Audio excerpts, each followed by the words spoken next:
அச்சங்கோவில் அரசன் என்போம், ஆரியங்காவு ஐயன் என்போம், குலத்து புளை பாலன் என்போம், எரிமேலி ஸ்ரீதர்ம சாஸ்தாவென்போம், சொரிமுத்து ஐயனார் அப்பன் என்போம், ஜோதிச ரூபன் என்போம், மகர்ஷி மர்தன் என்போம், மணிகண்ட சுவாமி என்போம்,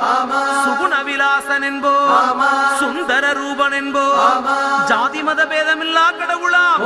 சத்திய வடிவான தெய்வமாம், ஆபத்தில் காப்பவனாம்,